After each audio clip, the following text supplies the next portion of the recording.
Jūsu grāmatiņās rakstīts, kad mēs uzņemam Kristu, mēs topam par Dieva bērniem. Bībelē teikts tiem, kuri viņu uzņēma un kas ticēja viņa vārdā, viņš ļāva kļūt par Dieva bērniem. Tātad šeit ir tie divi svarīgie punkti – ticēt un uzņemt. Mēs ticam viņa vārdam un mēs viņu uzņemam savā dzīvē, un tas nozīmē, ka mēs kļūstam par Dieva bērniem, ka mums veidojās šīs te attiecības ar Dievu kā tēvu, un mēs esam bērni. Un tāpatās kā vecāki, kādi no jums noteikti ir vecāki, jūs gribētu būt diezgan tādi pārliecināti par to, ka jūsu bērni zina, ka tās attiecības viņiem ar jums ir diezgan stabilas, ka tas nav apmēram tā, ka kādu dienu vienkārši viss cauri. Tāpatās ir, ka Dievs vēlās, lai mums ir šī pārliecība, ka tās attiecības ir, un ka viņas ir mīlestības pilnas, un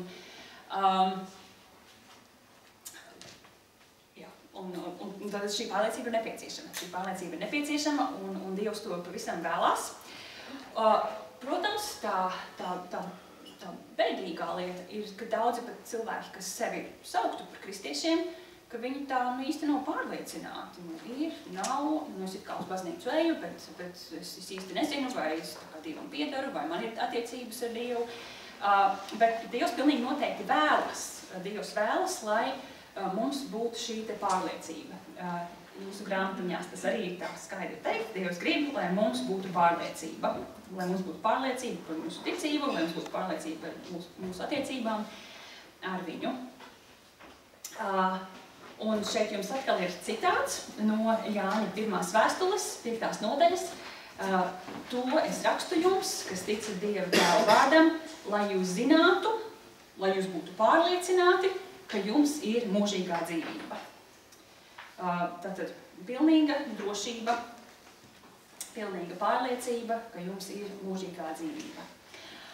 Nu, lūk, tas tad bija šī te ievada daļa, un tagad mēs pārējām uz nākamo lapiņu, kur mēs tagad runāsim par trīs virsrakstiem par šīm te lietām, uz ko tad balstās mūsu ticība, uz kur balstās mūsu pārliecība, un viņa balstās tāpatās kā, piemēram, kaut kāda kameras vai fotoaparāta, tas trīs kājas, uz kuru viņi balstās.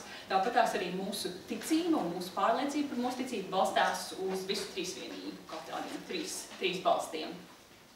Tēvu, Dēlu un Svēto garu. Un šeit mēs šī te nodarbībā mēs to apskatām zem virsrakstiem Dieva vārds, Jēzus darbs un gara liecība. Mēs sākam ar tātad Dieva vārdu. Jums īstenībā 3. nodaļas sākumā ir tāda smuka tāda bildība, kur tāds cilvēks pēc bišķiņ samulsis, kurš saka, par laika prognozi noteikti nevar būt pārliecināts. Bet laika prognoze ir ne tikai kaut kas tāds, par ko mēs nevaram būt pārliecināti. Kaut kā izskatās, ka vien vairāk mēs nevaram par to būt pārliecināti, bet laika prognoze arī ir kaut kāda tāda lieta, kas var pilnīgi izmainīt vispār mūsu kaut kādas izjūtas un noskaņojumu kaut kādas tādas lietas. Gara ziema, visi teica vai, un tagad dzīve nav laba, tāpēc, ka ir augsts, tagad uznāk liels karstums, tagad dzīve vairs nav laba, tāpēc, ka ir liels karstums, un tā. Bet tas vienkārši norāda uz to, cik ļoti mainīgas ir visādas mūsu izjūtas un emocijas, viņas ir atkarīgas no laika apstākļiem, no kādu mēs tur esam satikuši, vai kāds tur mums ir kaut ko iepriecinājis, vai atbēļinājis, ko mēs esam ēduši, vai varbūt neesam ēduši, un ka mums vēders rūts, un tad ir nelabs noskaņojums. Visi visādi faktori ietekmē mūsu jūtas, un tas nozīmē, ka arī mūsu šīs te jūtas, mūsu izjūtas var mūs drusku tā maldināt. It kā liekas, viss ir labi, bet kaut kādu iemeslu dēļ mēs netik labi jūtamies. Bet tā labā vēsts ir tā, ka, ja jūtas var mūs maldināt, tad, piemēram, Dieva vārds, kurā ir dot tik daudz droši apsolījumi, mūs nevar maldināt, tāpēc, ka tas Dieva vārds ir kaut kas tāds, kas nemainās. Mūsu jūtas iet pa labi, pa kreisi, vējš uzpūš šitāk, silts, karsts, bet Dieva apsolījumi ir kaut kas tāds, kas ir pilnīgi stabils. Un mums Bībelē ir doti ļoti daudz solījumi dažādi. Mēs šovakar varam runāt tikai par tādiem dažiem. Pirms mēs iesim pie tiem, kas te ir jūsu grāmatiņās teikt, es gribu jums izlasīt vienu, kas man ir gandrīz viens no tādiem mīļākiem. Es nezinu, vai tā pats mīļākais, bet viens no tādiem daudz vismīļākajiem pantiem, kurš arī drusku runā par to, ko mēs jau iepriekš runājām, par to, ka mēs esam Dieva bērni. Un tas arī ir atrodams 1. Jāņa vēstulē, 3. nodaļā, kur ir teikts: redziet, cik lielu mīlestību Tēvs mums ir dāvājis, ka tiekam saukti Dieva bērni, un tādi mēs esam. Tas ir pants, kas man pašai personīgi vienmēr liek domāt, vai cik skaisti. Dievs mums ir parādījis to lielo mīlestību, ka mēs varam tikt saukti par Dieva bērniem, un mēs arī esam Dieva bērni. Man kaut kā tas tā ļoti vienmēr iepriecina zināt, ka es esmu Dieva bērns. Viens ļoti skaists apsolījums mums ir dots Atklāsmes grāmatā 3. nodaļā 20. pantā. Un tur ir teikta tāda lieta. Jums ir mazs citāds dots arī jūsu grāmatiņās, bet jums izlasīšu visu pantu. Un tur ir teikts tā: redziet, stāvu pie durvīm un klauvēju. Ja kāds sadzirdēs manu balsi un durvis atvērs, es ieiešu pie viņa un turēšu mīlestību ar viņu un viņš ar mani. Tad es redziet, stāvu pie durvīm un klauvēju. Ja kāds sadzirdēs manu balsi un durvis atvērs, es ieiešu pie viņa un turēšu mīlestību un viņš ar mani. Un jums ir šitījās te Magdalēnas alfas ziņās skaista bildīta, kur jūs varat redzēt. Šis ir viens no mākslas terminos, kas laikam saucās prerafaela laika gleznotājiem, māksliniekiem. Holmans Hans, kurš ir tā ir pasaules slavena glezna, saucās Pasaules gaisma. Jēzus pasaules gaisma, klauvē pie durvīm. Un es nezinu, cik jūs varat labi redzēt, bet jūs varat redzēt arī šajā melnbaltajā bildē, ka pie šīm durvīm nav roktura ārpusē. Jēzus nevar atvērt durvis no ārpuses. Mums ir šī te atvēršana jādara pašiem no iekšpuses. Jēzus mums dod pilnīgu brīvību. Viņš nekādā veidā sevi neuzspiež, viņš tikai klauvē un gaida, kad mēs atsauksimies, kad mēs atvērsim durvis. Un tad viņš varēs nākt iekšā, viņš varēs ienākt pie mums un turēt šo mīlestību, kas ir tāds liels draudzības apliecinājums. Un šis te pants, ko es lasīju un kas jums arī šeit ir, es ieiešu pie viņa no Atklāsmes grāmatas 3. nodaļas, ļoti bieži tiek lietots runājot par kļūšanu par kristieti vai dažādas tās frāzes, nodot savu dzīvi Jēzu un pieņemt Kristu, aicināt Jēzu savā dzīvē, ticēt viņam, atvērt durvis Jēzu un kā šeit šajā gleznā. Bet tie visi runā par šo te vienu faktu, un šo vienu realitāti, ka Jēzus ienāk mūsu dzīvē caur Svēto garu un nāk mūsos mājot.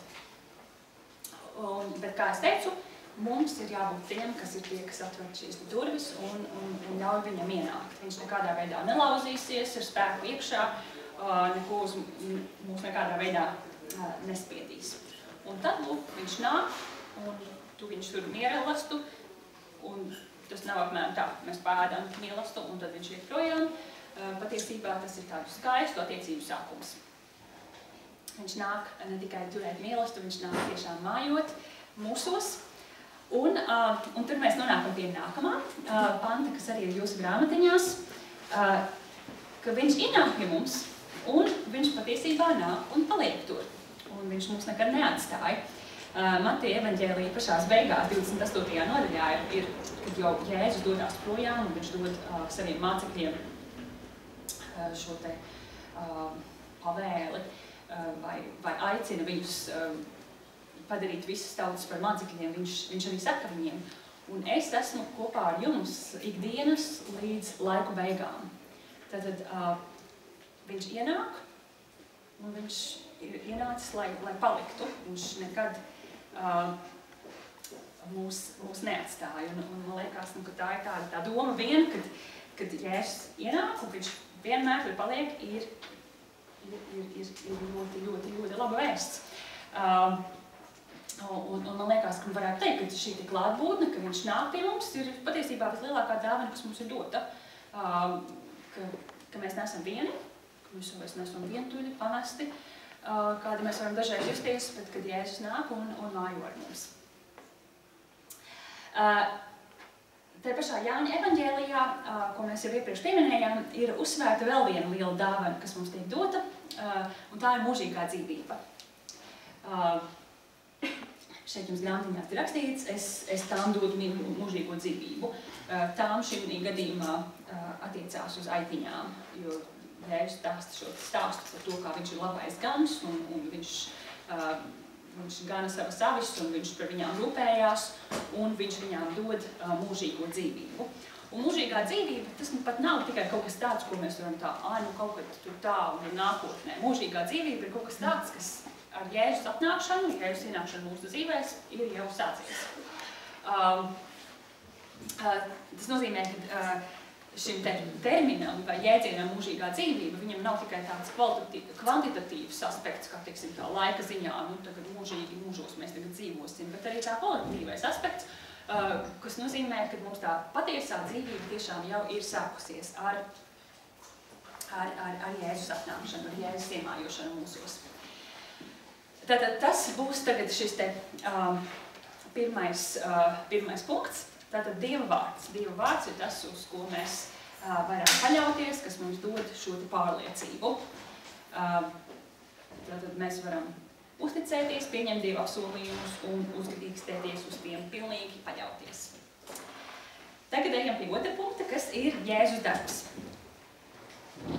Ja mēs tā padomājam, ja mūsu ticība, ja mūsu, varbūt tas, ka Dievs mūs pieņem un ka Dievs mūs mīl un tiešām pieņem kā savus bērnus, ja tas būtu balstīts uz mūsu pašu darbiem, tad, es nezinu, tad diezgan švaki mums ietu, tāpēc, ka mēs jau droši vien, ka visi tā vairāk un mazāk apzināmies, ka tik ideāli jau mēs neesam, mums ir visas tādas nepilnības mūsu dzīvēs. Bet tā labā vēsts šeit atkal ir tā, ka mums nekas nav jānopelna. Mums nekas nav jānopelna, jo Jēzus jau to visu ir izdarījis. Jēzus to ir izdarījis pie krusta, nomirstot par mums un samaksājot par mūsu grēkiem.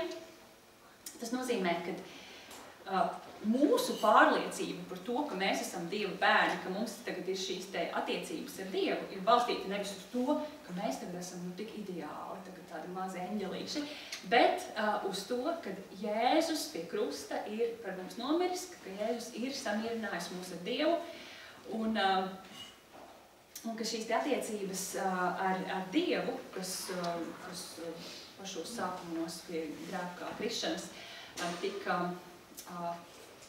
sašķeltas, sabojātas, ka viņas tagad ir ne tikai atjaunotas, bet pilnīgi jaunā kvalitātē ienāk.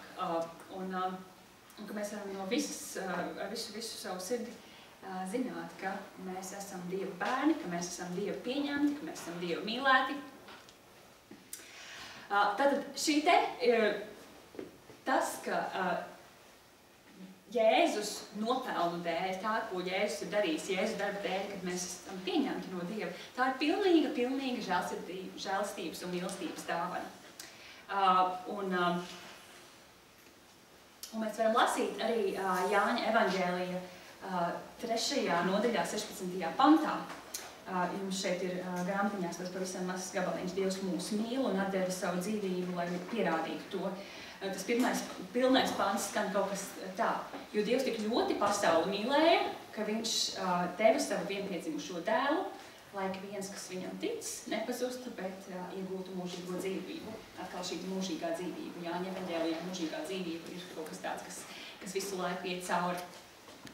Tad šī ir mīlestības un žēlstības dāvana, bet tajā pašā laikā, protams, ka ir ļoti labi apzināties to, ka tā nav tāda lēta dāvana, jo tā ir maksājusi Jēzus dzīvību. Viņš ir atdevis savu dzīvību, lai mēs varētu dzīvot. Un kāpēc tas bija vajadzīgs? Kāpēc tas bija vajadzīgs? Tāpēc, ka mēs visi bijām nomaldījušies, tā saka Bībele, ka mēs bijām šķirti no Dieva, ka mūsu dzīvēs bija grēks un ka mēs katrs gājām pa savu ceļu, un tāpēc Jēzum vajadzēja mirt par mums, un tad viņš bija tas, kurš paņēma visus mūsu grēkus uz sevi. Šeit jūs arī to varat redzēt, un jums te ir arī dotas vietas Bībelē no Jesajas grāmatas un 2. vēstules korintiešiem, kas runā par to, kā Jēzus paņēma mūsu grēkus uz sevis un samaksāja par viņiem tā, ka mēs varam dzīvot, ka mums ir šī mūžīgā dzīvība, ka mums ir šī draudzība ar Dievu. Tātad, pirmais punkts mums bija. Mūsu paļāvība balstās Dieva vārdā, Dieva apsolījumos, tad šis otrs punkts ir Jēzus darbs, Jēzus nāve un augšām celšanās ir tas, uz ko mēs varam balstīt savu pārliecību. Nākamais, mēs pāršķiram lapu, un ir svētā gara liecība. Lai būtu labāk un interesantāk, jums ir arī bildīte, kur mēs redzam, cilvēkā ir ienācis svētais gars, un viņš sūta ārā daudz mīlestību. Jā, 14. lapspasītē. Svētā gara tēma, protams, ka ir šodien ļoti, ļoti aktuāla, tāpēc, ka ir vasaras svētki. Svētā gara tēma man būtu liela prieku, tāpēc, ka es turpinu kolekcionēt savus grādus un rakstu maģistra darbu par Svēto garu. Ne par visu Svēto garu, tik mazu daļu, bet tāpēc man tā ļoti liels prieks par to, ja tā tāda īpaši tuva tēma.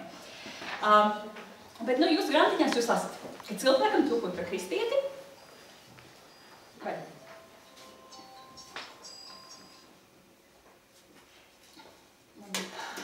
Man ir brīdieni, ka es pārāk ilgi